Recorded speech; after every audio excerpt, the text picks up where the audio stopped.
a very warm welcomes to the attendees who are participating in this webinar, Maxis webinar tech series. First of all, a very good morning to every one of you and selamat pagi. I think from the list I can see some of the names that I know, those that I actually come across before and worked together before. But I think I really appreciate that you guys joining these sessions. I think without further ado, I will start the session. Let me bring up my presentation slides.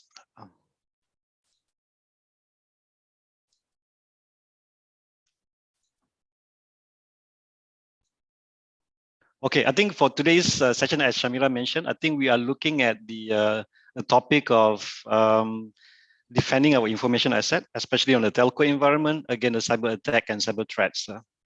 I think what we will cover in this series, I will start with the introductions and also the background of myself, and I'll bring in the concept of cybersecurity framework in terms of how we actually going to identify the information assets and subsequently how we protect them.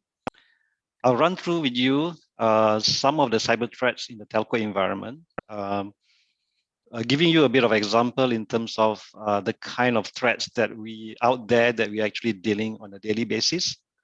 And as you know, in terms of the telco environment, I think it's quite complex with multiple systems and multiple IT infrastructures in place. And this actually poses a challenge to a cybersecurity team to make sure to defend those assets, as well as to protect them from the cyber attacks.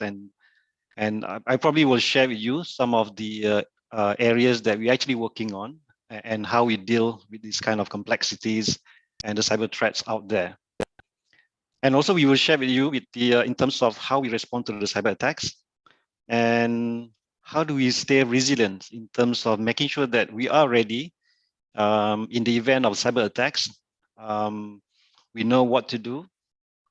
How do we keep ourselves prepared and vigilant to make sure that in the upcoming attacks, we know what to do, at least trying to mitigate those attacks and make sure that we don't have a lot of impacts to the organizations.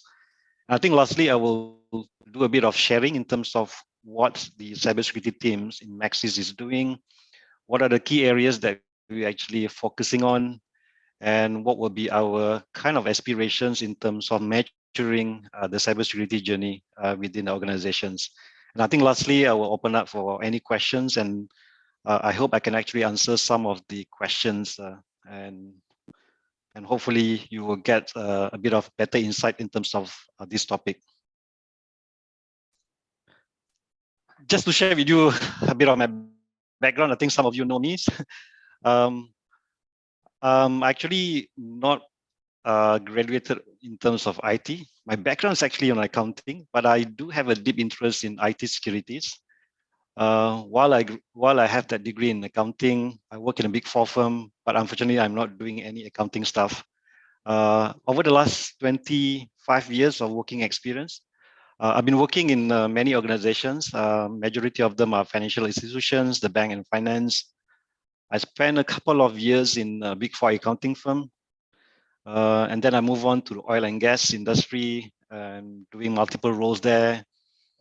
And subsequently, I moved back to the to the banking industries. And I think lastly, I moved to a telco industry.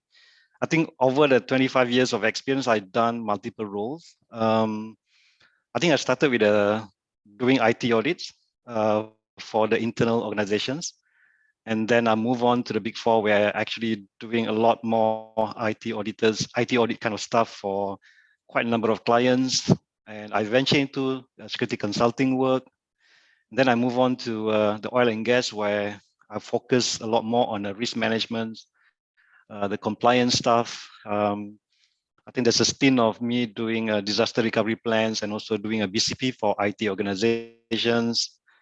And I think the last couple of years, I went back to financial institutions and really focusing on the cybersecurities, looking after the SOX team, responding to the cyber threats. And prior to Maxis, I actually take up risk management role, just looking at how the bank is actually managing the cyber risk.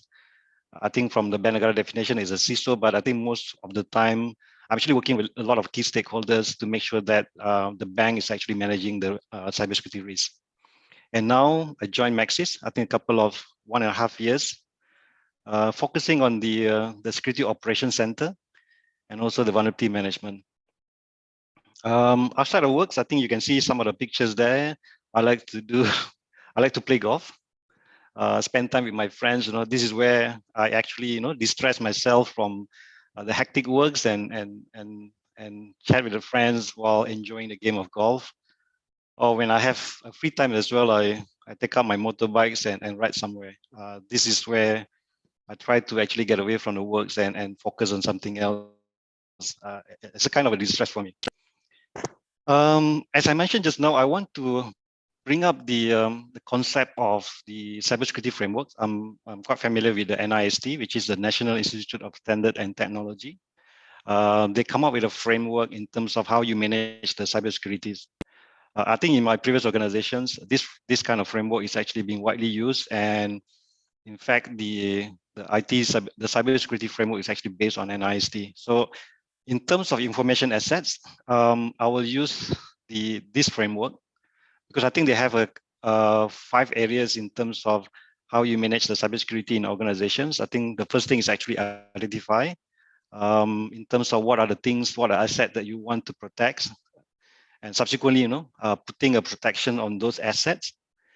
And when there is a threats that are impacting those assets, we probably need to put a detection mechanism so that we can find some anomalies and continuous kind of monitoring of those assets. And if things happens, if the attacks happens, there's a process for us to actually respond to those attacks and as well as recovering from those assets. The first part of it actually is identify. It's a process where the organizations actually understands what are the key assets that we have in terms of the people, asset, and data and capabilities, and really focusing on the asset management here. Because I think in order for us to know what is our asset, we need to actually identify first. I think one of the key areas in terms of asset management is actually looking at what are our physical devices and system, our infrastructures, the applications, how those application and system communicating to each other, and the flow of informations, as well as any other external system that we actually use as part of our business operations. So I think the asset is very important. We want to make sure that we have up-to-date IT asset inventory, because I think in a normal, typical kind of SOX operations, we want to understand what are the key assets that we are monitoring. And in the event there's any attack to those assets, we know exactly who to contact in terms of who actually own the assets, who actually managing the assets, so that we can actually come up with the proper actions to contain those threats and also to mitigate the threats. So it's very important that we have accurate asset inventory. It will be a single source of truth for us to actually in cybersecurity to work on. It's kind of the master list that we want to make sure that we have all those protections actually in place.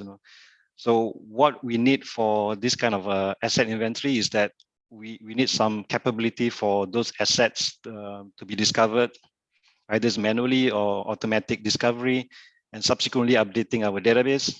We need to have a process to actually add the new assets either manually or automatically.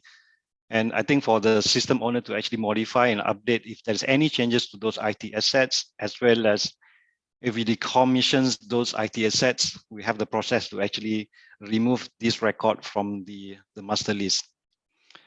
And it's very important to actually, define the role and responsibilities of the process here in terms of the owners, the custodians, so that for example, that we need to have a process to do a periodic reconciliations to make sure that those those IT assets actually remain accurate over the time. So we do have a process to actually reconcile and validate those assets.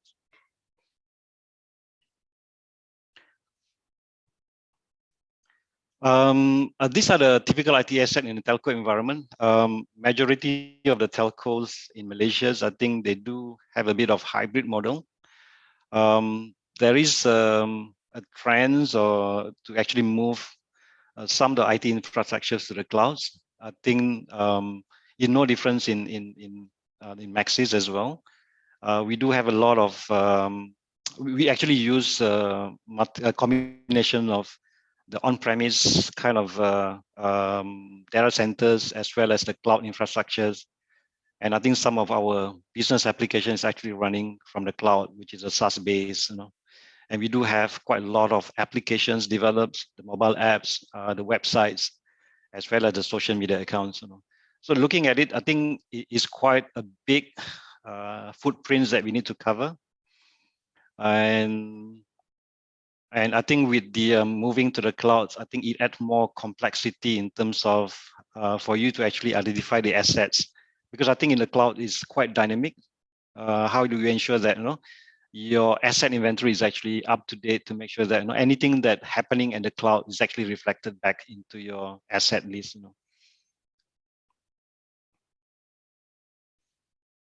The second part of the framework is actually talks about protections. Once you identify the assets, how do you actually protect the assets there? I think the frameworks actually provide a way of putting a control on those assets, be it is physical or logical assets, and also the process. I think I'll talk about the three areas. I think which actually the people, the process, and the technologies.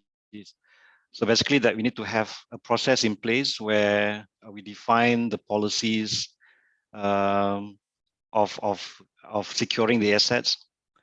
We make sure that people understand those policies.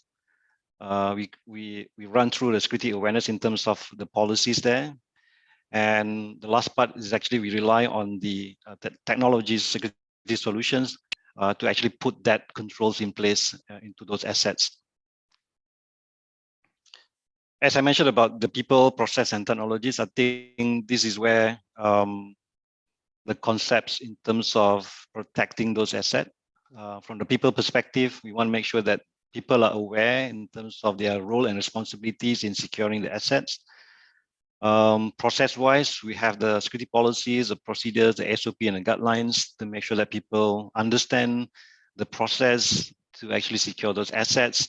And the last part is actually the technologies where typically we use a defense in depth layers, the onion ring there, to make sure that we have controls and protections at every single layer.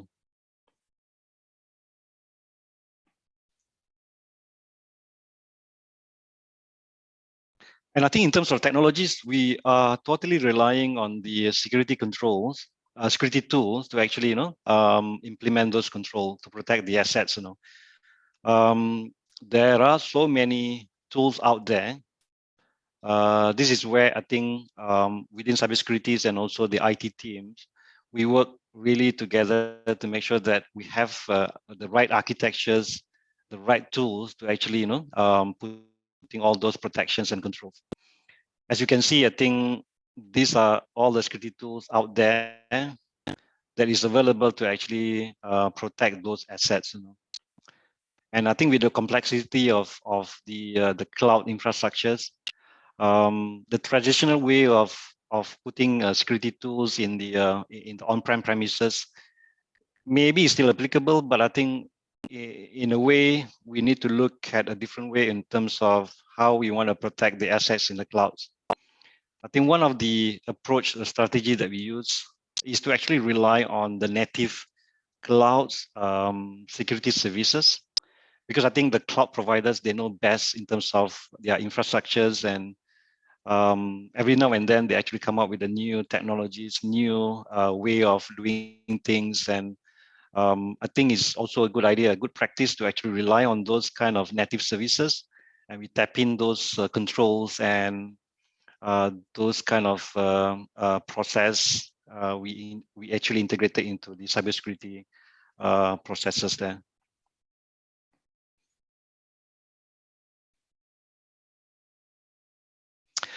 I think that's a bit of background in terms of what are the key assets within the telco environments, and how do we actually go about and securing those assets.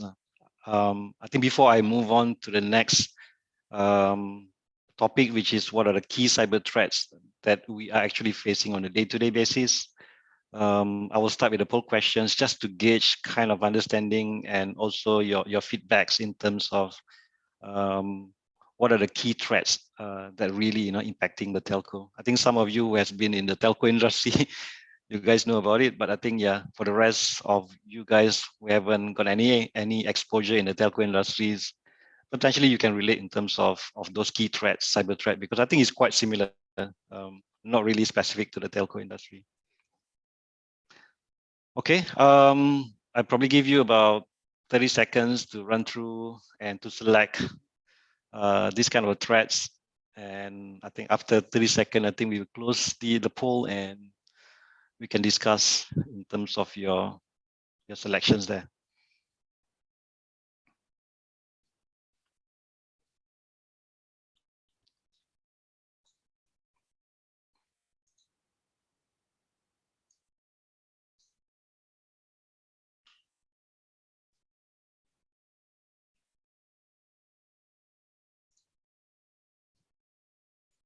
Okay, I think, can we see the results? Wow. Can they see the results? Oh, okay, all the participants can see the results. Okay, thanks. Yeah, I think it's in line in terms of I think what we've seen and what you guys selected. Yeah. Data breach seems to be the the key threats to the telco, because we hold so much data, personal data. We have quite a big populations of customers using our product and services. Insider threats as well, yes, that's also a key one as well. And ransomware, I think that seems to be the trend in terms of, if you see it in the news, there's quite a lot of company organizations were hit by the ransomware attacks. Typically, ransomware and a data breach is quite interrelated. Organization typically will be hit by the ransomware, where the hackers or attackers, they actually siphon out the personal data, and they will come back to the organizations asking for money for the organization to get back the data. If not, they will actually disclose it into the public. I think we are quite aligned in terms of what you guys putting here, selecting here. So I will run through the next sessions in terms of what are the key threats, what are the news that we actually seen in the media, in the social media, especially in our local environments. We have quite a lot of cases, I think, over the past few years, to say that our personal data actually being breached. I think one of the news that highlighted by one of our colleagues here, Adnan, is that quite a number of our Malaysian personal data is out there. You can actually buy it if you have the monies and start using it. I think that's why I think we can see quite a lot of scams and phishings going around. The Macau scam actually, there's a lot of people actually fall prey for that Macau scams, and how these things flourish because the availability of those customer data, the phone numbers and the IC numbers.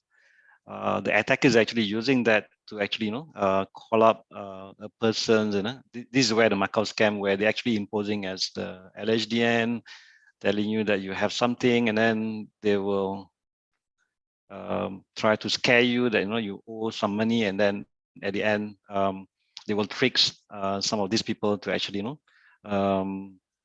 transfer their monies to these attackers. And everywhere as well, I think the news about personal data breach is actually happening. And I think this is where the threat actors, they're actually utilizing this kind of data available there in the dark webs and start using those data and targeting the people. Because I think not many people, I think in terms of the awareness of cybersecurity, it's still, we still need to do a lot more work to make sure that people understand about these risks and how to avoid this kind of scams, But I think majority of people are not aware about these cyber threats, and we can still see that some of these news, still happening out there.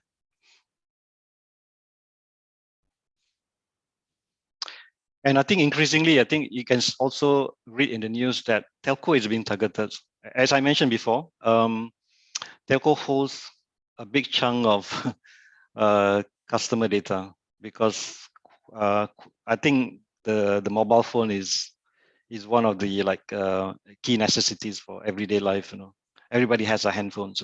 Everybody's subscribed to a services to a telco company, so that make us a target for these hackers to actually attackers. And I think the main motive is to actually get the customer data. Like in the previous slides I mentioned about, those data is actually being used to target the customers. And I think this is just recent. In the last month, Optus is one of the big telcos, the second largest telco in Australia. They announced it to the media that they actually has been breached. Quite a big chunk of Australian personal data is actually exposed.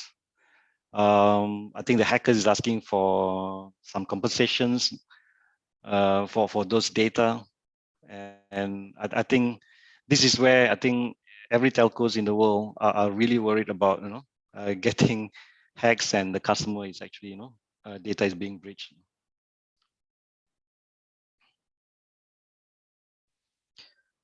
Okay, I think since the context of the cyber threat landscape in the telco environments,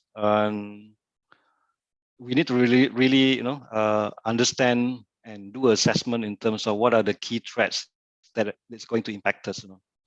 I think for us, we done quite a lot of assessment to understand in terms of what are our risk profile, our threat profiles. We also done a bit of assessment in terms of dark web kind of search to understand, is there anything that related to us out there in the dark web that potentially for us to be a target. And also based on the profile, the historical data of the incidents that we handled in the past, these are actually giving a bit of inputs to us to understand what are the key threats within our internal environments and what are the key threats from external. I don't want to go into that details in terms of the internal threats there, but I think typically some of the key threats coming from the end of life, end of service kind of assets. Because of this, typically there'll be a lot of vulnerabilities associated with this end of life and end of support, and the vendor doesn't support those patches. So I think there's a constant process for us to actually identify, based on the asset inventory, what are the asset that is actually end of life, end of support from the vendors, and making sure that we put additional protections to those assets so that somebody cannot actually exploit those vulnerabilities. Credential to be the main key threats there. Typically, some of those dark web, they manage to harvest these credentials, and we also doing a bit more activities in terms of understanding whether our credential is out there in the public repositories, and we also relying on our third-party vendors, our vendors to actually do a search in the dark web to make sure that anything out there that related to our credentials, we quickly remove them. And I think increasingly, because we are totally reliant on the third parties, and we give third party access to our environments, those also are key threats to us. we want to make sure that they don't introduce additional risks like a malware or people, disguising as those companies and coming into our environments. So those also are key threats to us, and we need to make sure that we have controls in place to protect and also to detect these kind of activities. As I mentioned, in terms of external environments, ransomware, denial of service also is a key threat to us. I think in the recent news, we can see that the Vodafone Portugal is actually being hit by the denial of service attacks, which make their services unavailable for a few hours. If it can happen to any other telcos in the world, yeah. So because hackers quickly learns about those vulnerabilities, and we have to actually quickly respond to that and making sure that those happening out there, it doesn't happen to us as well. And I mentioned about the use of the hybrid model, IT model. So the more that you use the cloud services, I think the more exposure for you for this kind of attacks. So I think we need to be mindful in terms of what are the assets out there that when we use those services, the cloud services, and we need to be mindful that those assets potentially can be a launch pad for those attacks to us. And also we use quite a lot of third-party products. So supply chain attacks is one of the key threats as well that we want to make sure that we keep tab on those areas. The impact of a data breach or security incident, I think that's quite big to us, especially because I think the customer personal data, we hold quite a lot of personal customer data. I explained earlier, those are very crucial for us to protect and making sure that hackers cannot get into that. Because once they have access to those data, they can actually start using it for phishing, social engineering. I think there's a lot of cases in Malaysia where the fraud, the scams, and also the hacking of the banking applications, and as well as I think this is more on the telco side, the voice and SMS interceptions. I think depending on how you set up your telco signalings, this can also be a threat to us as well. And potentially, the impact is on the regulatory fines because of the Personal Data Protection Acts. We want to make sure that we have a due diligence to make sure that we protect the customer data.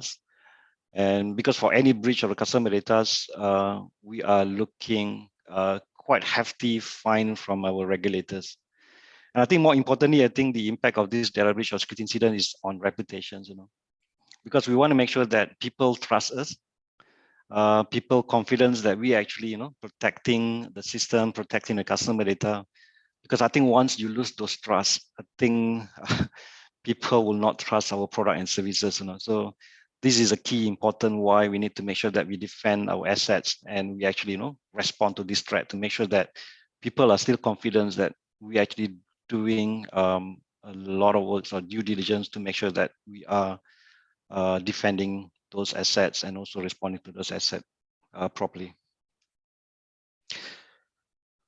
Now I'm going to the next section, which is the detections. According to the framework, I think we need to have a process to do detections, making sure that we have a tool and system to detect anomalies. We have a continuous process to monitor these threats, and we have a policy and procedures to actually do that detections. Okay, due to the complexity of the IT environments, I think we have quite a lot of areas to cover. We have on-prem system, and we use multiple security tools to actually collect data and also to protect the assets. And that is when we actually get all these multiple log sources into a single place. We call it SIEM, Security Event Monitoring. It's a central database there to actually do detections. We also having input from our threat intelligence. This is where the attack out there, the information about those malicious IP, malicious IOCs, that we can actually use to ingest into our SIM, and for us to actually come up with a good detection use cases to detect and monitor those kind of threats. And I think it's very important that we do have a dedicated SOC team, which actually run 24/7. I think their job is to look at all these threats, triaging it, analyzing it, and making sure it doesn't actually, having an impact to the organizations. These are the typical process of monitoring. We have quite a number of log sources from the various on-prem, the clouds, the SaaS, the PaaS, and also the intelligent feeds from our threat intel service providers. We aggregated all those information, the logs, into a single system. We built a use cases, and based on that use cases, we actually come up with the alerts for the SOC team to actually respond to it. And we also use user behavior analytics, because some of the logs is actually we pump it into another system called UBA, user behavior analytics. UBA is basically a machine learning tool where you actually look at quite a big number of data logs, log sources, use a bit of modeling there, and come up with anomalies and threats. And this fitting into, we use another system called ServiceNow SecOps, is for us to actually manage those alerts and manage the incidents. In a typical day of SOC operations, we have L1s, analysts, who actually look at all those alerts, analyzing it, triaging it, getting the clarification from the respective team in terms of whether those is actually a valid kind of activities or not, and also once they're satisfied with those kind of activities, they can either close it as a true positive or false positive. In the event that those materialize to be impacting the organizations, it will actually escalate it further to become an incident, and where there will be more priority in terms of the containments and mitigation actions to make sure that those risks is actually being addressed and being mitigated, and doesn't have a big impact to us.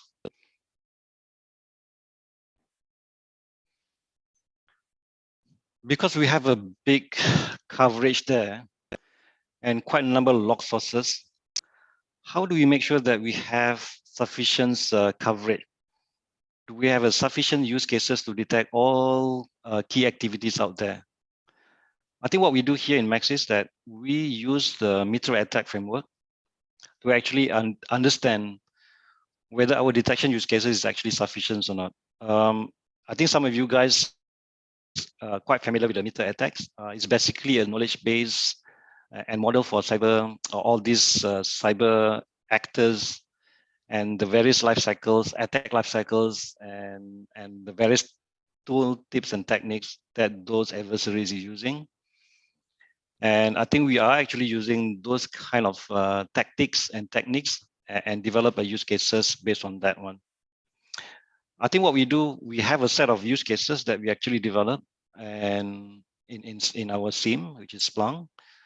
And we actually do a mapping against those tactics to make sure that we have a sufficient coverage in terms of some of the key techniques, known kind of attacks out there that are being used by the adversaries to actually attack us. So this is a good tool for us to actually understand these are the typical kind of activities if the attackers is trying to attack us, and we have those various log sources, and we do a mapping against those log sources to make sure that for some of the tactics we actually have detection capabilities. And we also do a mapping with the cyber kill change, the CKC. I think some of the experienced cybersecurity will actually understand what is CKC. It's actually developed by Lockheed Martin. This is the way, it's actually a process where the whole process of cyber attack is actually broken down into 7 phases, because typically the hackers is going to from one phase to another phase. And I think depending on what the hacker is trying to do, which is called action on objective, we will actually trace back against the key activities of these areas, And I think our use cases, we can actually map it against this CKC. For example, that we want to understand what are the key areas. I think based on the Mitra attack as well as the CKC, where do we are lacking in terms of the coverage there. I think this is a good tool to actually use to come up with the use cases. And if you're actually using Splunk enterprise securities, I recommend that they use the Splunk essential securities. It has the knowledge base in terms of recommended use cases. And it can also check against what data that you ingested into a Splunk and run it through a specific tactics on the Mitra attacks, and you will actually come out with a recommendation in terms of where do we need to build a use cases. But I think this is just a guide, but I think it's best that for you to understand your environments, understand where the key areas where potentially the hackers can come into your IT systems, and you develop a specific use cases for it. But I think this is a good way for you to start if you haven't got a process to actually come up with the detection use cases.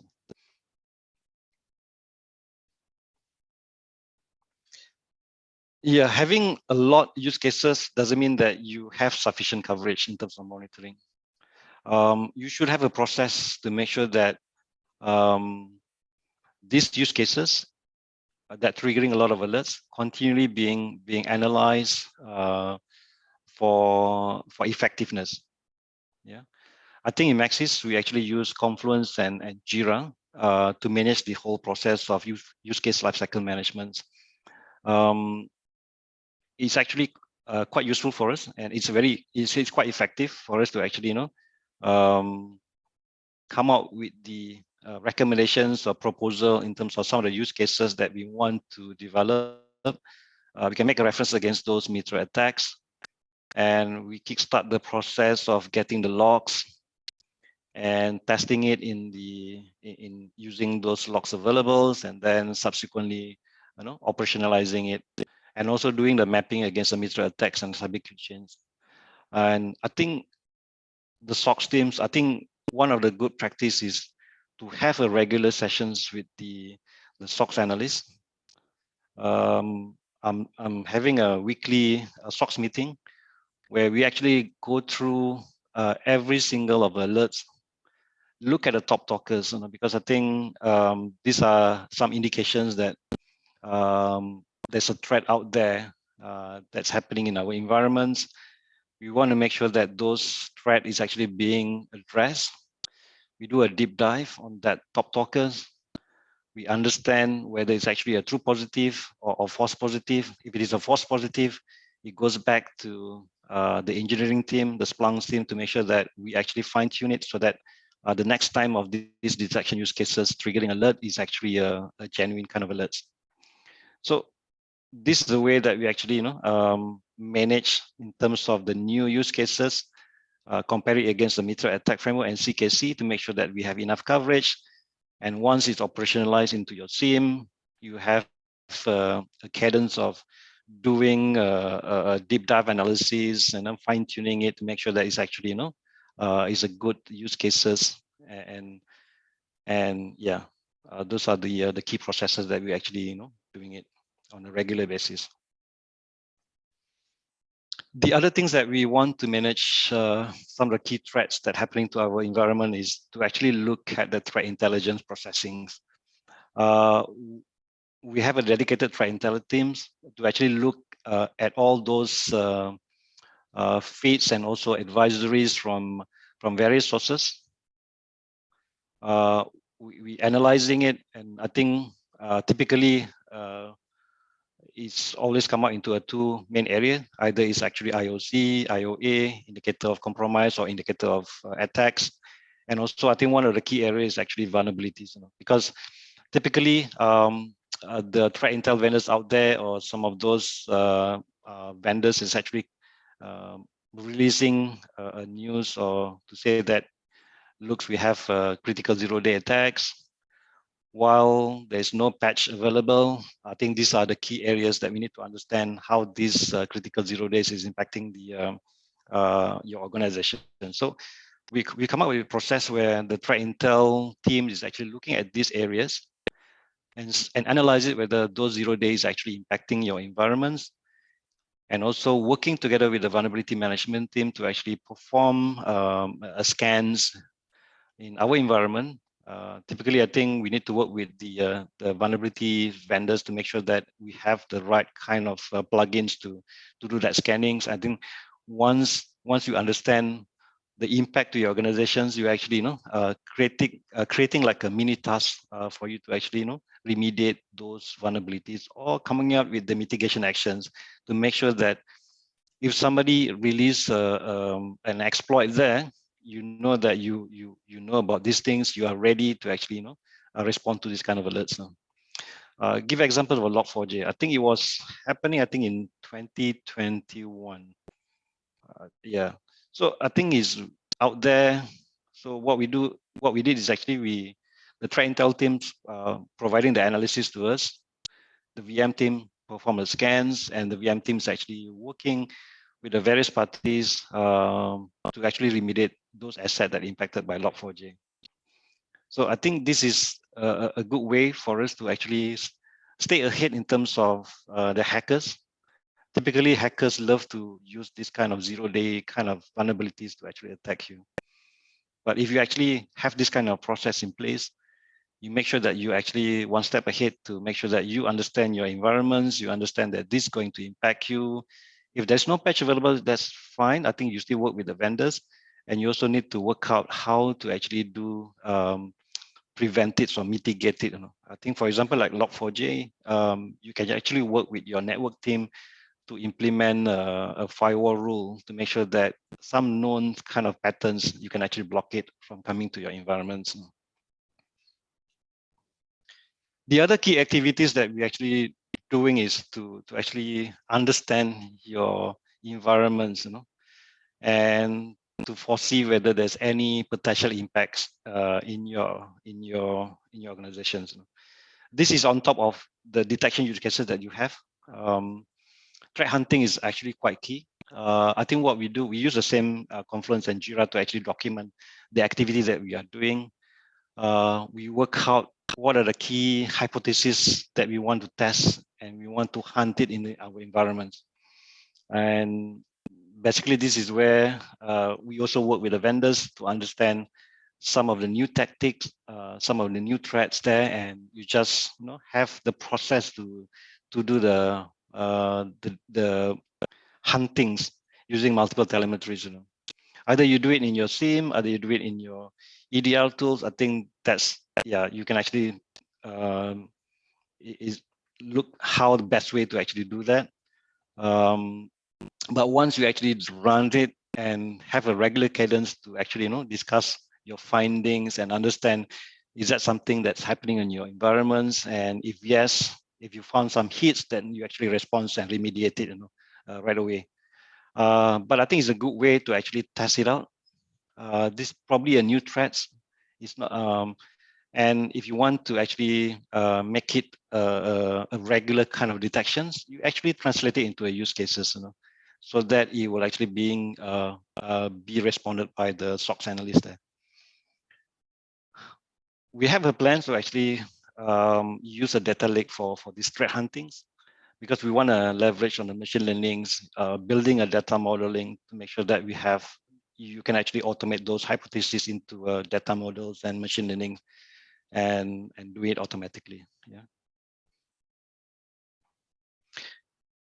These are also the other areas that we're actually doing to make sure that out there in the internet, there's a potential kind of launch pad to us. We want to know. We actually do a digital brand monitoring.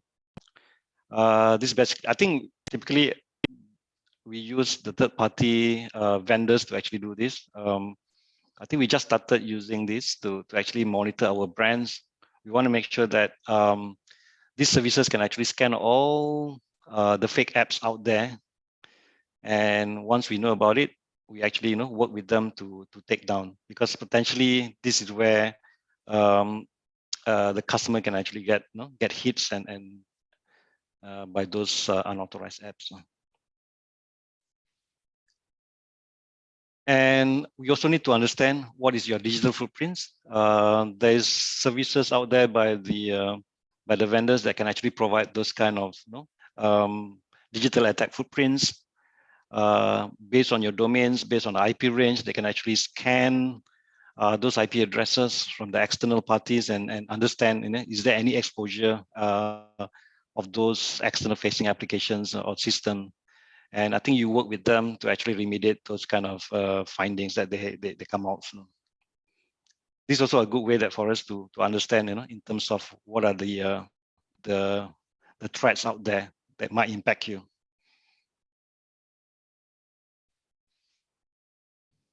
Okay, I think this is the next steps. Yes, you do have a detection mechanism, and sometimes incident happens, cyber attacks happens. How do you actually respond to those attacks? So I think NIST framework has a good way to actually come up with the process in terms of how you respond to those cyber attacks.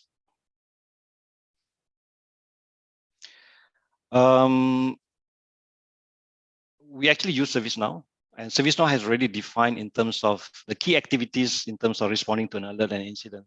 So it started with analysis, containment, eradication, recovery, review, and also closure of the tickets. So the detection use cases that we have it in the SIEM, we actually automatically ingest it into ServiceNow. It will actually you will actually capture all those incident informations for the analyst to actually go in and understand what actually happens. And for each of the incidents category, we actually created a response playbook. This is a way that for us to actually guide the analysts to actually go step by steps in terms of what are the key activities, what are threat analysis for them to actually do to actually respond to those alerts and incidents. Though we don't have a lot of automated playbooks, but I think this is where I think based on the maturity of the SOCs, based on the fine tuning of the use cases, we will actually further enhance those playbooks to make sure that we can automate some of the tasks that the SOC analyst is doing. And I think we also have the capabilities that for the SOCs to actually raise the incidents to higher severities and escalate it to a major incident management. This is typically the severity 1 and severity 2 of the incidents, where we actually engage another team to manage the whole incident, because I think these are critical and high severity incident. We want to make sure that this incident is actually responded in priority. And how you do that, I think the moment that we actually know that this actually a SIRF1 and SIRF2 incidents, we quickly going into a war room. We get the incident management team to actually be involved. And I think for the SOC team, I think based on the playbooks that we have, we actually quickly come up with the list of actions that we want to do to make sure that we contain those incidents rapidly and track it. So the war room can last a few hours, some even a few days, depending in terms of how the action items that you actually define as part of those incident response. And we will actually go through which key individual to make sure that all those activities is actually completed. We confirm that the risk is not materialized to the organizations. We come up with the action items to mitigate this, because it happens to one asset, but what happens if this is actually happening to the other asset? So that's why we need to have that mitigation plan to make sure that we fix it for all other assets. Yeah. And at the end of it, I think we will come up with a root cause analysis report. detailing in terms of how this incident happens, what are the root causes that cause this incident to happen, what are the actions that we actually took to actually contain those incidents, the permanent fix, and also the best practices, the lesson learned to make sure that this incident doesn't happen in the future. And all of these areas, all of these key activities, we actually define a service level agreement so that we can actually measure how fast are we in terms of notifying or escalating it to severity 1 and severity 2 incidents, how fast that you actually implement those containment activities and mitigation activities, and how fast that you actually come up with the recommendations, the root cause analysis. I think in most of the telco companies, I think we outsource this process to a third party, to a managed services.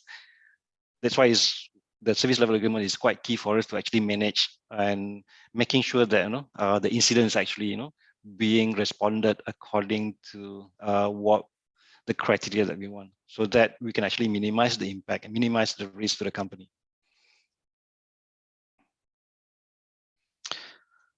I think I'm going to the last part of the session, which is the how do you stay resilient? Because this is like 24/7 kind of activities. It can be a very, very tiring process for you to actually look at so many alerts, so many incidents as well.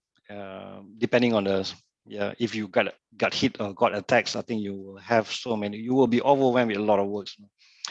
But how do you make sure that you keep resilience and you understand and learn from all the past experience and be ready for those kind of incidents? NIC framework also, that's the best reference guide for you to actually understand what are the key things that you can actually plan out, and making sure that you are well prepared to respond to these incidents. I just give you an example in terms of ransomware. I think over the last couple of years, I think the ransomware, or even until now, we're still focusing on the ransomware, because I think it comes together with a data breach kind of cyber threats. Typically, they will come in as a ransomware. They will siphon your confidential data or personal customer data, and then they will encrypt it, and then they will demand for money for you to get back your data. So ransomware and data breach is quite interrelated. So I think in the past, we want to make sure that we actually prepared for that ransomware. We do a bit of preparations to make sure that we have every single areas of typical kind of ransomware attacks. What do we need to do? How can we get ready to make sure that if the next ransomware attacking us, at least we know what to do. At least we have some backup activities, that we can actually respond to it and minimize the impact to us. In terms of preparations, I think we do a bit of risk assessment to understand what are the key control at your endpoint, your server, and networks and remote access. You do a compromise assessment, look at your environment to understand whether there's any key threats or potential breach that happening. And I think the key important thing is the Active Directory is if your company is using Windows Active Directories, I think that's very important for you to understand what are the key control that you have within the Active Directory, because if ransomware hitting your Active Directories, it can propagate much, much faster to the rest of the organizations. And then we look at all the preventive controls that we have to actually, making sure that we have the people, process, and technologies in place to actually prepare for this ransomware. We look at how we respond and recover in terms of our detection use cases, our incident response. Do we have some sort of kind of automated response where we define certain critical assets? If it is hit by ransomware, we actually automatically isolate it from the network, so that we can actually prevent those from propagating to the rest of the networks. And we need to understand what are the key business application, the crown jewels that need to be recovered in the event that you hit by the ransomware. Your Active Directories, if you got hit by the ransomware, how long it takes for you to actually recover or restore it, come up with the new Active Directories. And also in terms of the end user computing, the laptop, the desktops, if it is hit by ransomware, what is your capability to actually do a reimaging so that you can actually come back to the business much faster. And you also need to have some sort of SOP for you to understand how you want to deal with this kind of ransomware, because in some extent, you probably need to negotiate with these attackers and also to actually claim from the cyber insurance companies, you know. So do you consider that as part of your response recovery kind of strategies? And lastly, you need to actually do a simulation exercise, get everybody's involved, because this is kind of enterprise-wide kind of crisis. We want to make sure that by doing that simulation exercise, you understand what are the key areas that you need to be mindful, and you need to make sure that you've done the right thing so that it doesn't, when things hit the fans, I think you know exactly what to do. So these are kind of some framework that we actually did to understand how we can actually prepare for this ransomware attack. And I think I mentioned about the simulations exercise. This is where you actually need to gather people from IT, from cybersecurity, from business, from legal, from regulatories, and from finance as well, to understand if there is an escalated incident. And because typically ransomware, you can see a bit here and a bit there, where one or two machines got some alerts from like a ransomware infection, malware infection. But the moment that you see that this is actually happening quite a lot in your environments, this is where you need to trigger a war room. I mentioned about major incident management. But I think for ransomware, I think it's probably not only IT that managing it. It needs to actually trigger to a higher level where we need to declare it as a crisis.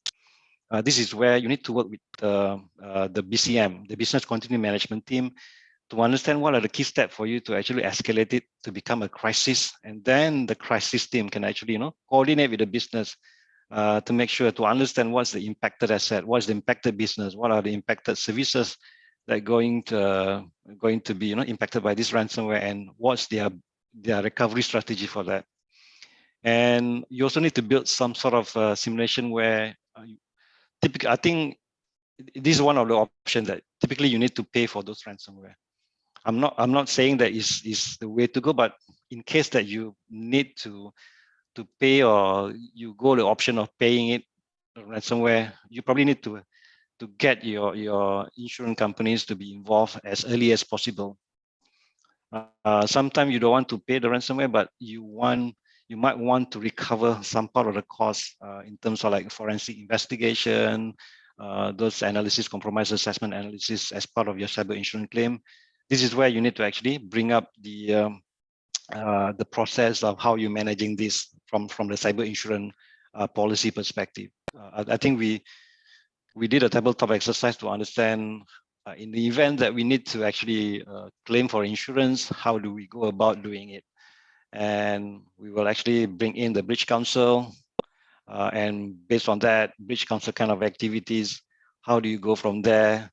And also how you actually manage the media, how you deal with the corporate communications to make sure that the social media, the media announcement is being addressed, and also how you actually updating the regulatory and the police to make sure that they are aware about the situations, and also trying to understand whether trying to minimize the impact of the regulatory fines. Okay, I think it's quite a lot. The other thing that we are actually venturing to actually look at the breach attack simulations. I know you do a bit more on preparations, but I think we're also venturing into what we call a BAS, breach attack simulation. It's actually a tool where we use some of the tools from the vendors that for us to actually do a simulation attacks in the safe environments. And these vendors basically, they have quite a lot of intel and techniques because they have that threat intel database. They know how attacker is actually navigating to the environments and compromising some of those critical assets. We use that kind of automated testing or reference jobs, and then we actually run it in our environment, test it out, whether our preventive tool can actually, our security tool can actually detecting it or preventing it, whether our SIM is actually detecting it. In a way, is a good tool for us to actually test whether our control is actually effective or not. And we also use this to actually do validations in terms of the effectiveness of control against our threat register. We done kind of threat profilings and understand what are the key threats, what are those APT that's going to target the telco industry. And I think based on those APTs, advanced persistent threat kind of threat actors, we actually get some of those reference from the threat intel service providers, get it and then and run it in our environment. This is the way that we can actually validate whether those threat actor is still a issue, a concern to us or not. Okay, I think it's time for the next poll questions.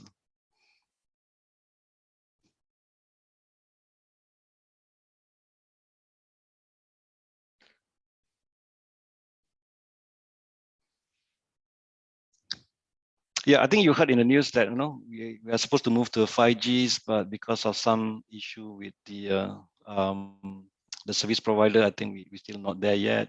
But I think once is here, the 5G services is actually here. Do you think our threat landscape will be changed, or is it the same?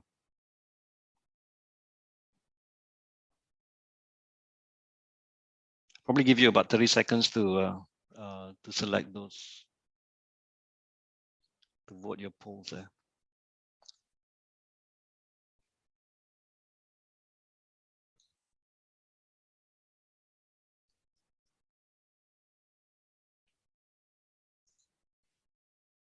Okay.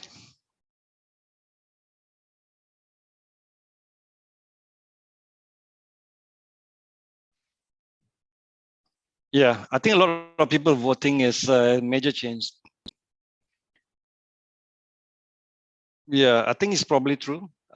It's going to change the way that the cyber threat landscapes, because I think, as I mentioned earlier, I think the digital footprints, the more you have, the bigger your digital footprint, I think the more threats is actually exposed to you. Yes, I think some of those key cyber threat will be amplified because of the 5G. The IoT devices will be, the use of IoT devices will be more in a 5G. And typically, if those devices is not secured, you can actually use as launch pads to perform a denial of service attack to any organizations or telcos. So, yeah, I actually agree with you. I think there'll be a major impacts in terms of the 5G going forward. Yeah, in terms of the key threat landscapes. Okay, that will be my last section. Is actually just explain to you in terms of what we do in Maxis Cybersecurity. I think this session just now just talk about the cyber defense part of it, which is I think the 24/7 SOC monitoring, the incident response, the use case lifecycle, the threat intelligence and threat hunting. But I think within cybersecurity we do have other activities as well. I think in the areas of cybersecurity operations, this is where all the protections, the control, the security tool is actually being managed by a team. We look at the identity access management, the ID governance, the endpoint security tools, the certificates, the data protections, policy fine tunings, and also the cloud operations. We also have a team that actually doing GRC, governance, risk, and compliance. We look at the policy and standards. We doing compliance. We actually deal with the auditors and certifications. We also look at the third party, how they're managing risk, we're also doing a lot of awareness and training. I think, in fact, this month is actually the month of cybersecurity. We're actually doing a roadshow a lot to various locations to make sure that people are aware about cybersecurity. What are the key areas that we expect them to be, to be doing in terms of protecting the data and system. We have dedicated team to look at the architecture engineering because we deal with a lot of new threats. We need to understand whether our architecture needs some changes, and if yes, we will initiate a project to understand how we actually implementing it and making sure that it's actually in operations, our cybersecurity. And of course, the data protection is one of the key areas that we're actually looking at to make sure that we have protections to secure the data, to classify the data, and once we, if we see some alerts on the DLP, how we managing it. Yeah. And I think for the future, yes, there's quite a lot of work. There's quite a lot of mundane activities there. We try to actually set up a team where we can actually look at it from technology perspective, how we can actually automate some of these key areas. I think in the areas of cyber defense, I think I see a lot of opportunity for us to do the automations. I think we're already doing one step ahead, one steps to actually putting everything into a workflow based system. We do have a bit of automations or orchestration capabilities, but I think we want to take it further so that some of those activities can actually be automated, whereas our SOC analysts can actually focus more in terms of doing hunting, doing a kind of threats assessments. Yeah, so this is what we do in cybersecurity. There's plenty of areas that we can actually cover. But I think for this webinar session, we're just covering the cyber defense part in terms of how we do information protect, how to protect, identify, and protect, and also respond to those cyber threats. Lastly, I just want to give a bit of overview in terms of what would be the ideal kind of future roadmap for us to be there in the next 3 years' time. We're looking at the people, technology, and processes. I think some of the key areas that we put in the orange color in terms of technology, those are the things that we want to explore further. We want to do a lot more automations to make sure that we cover those key threats area.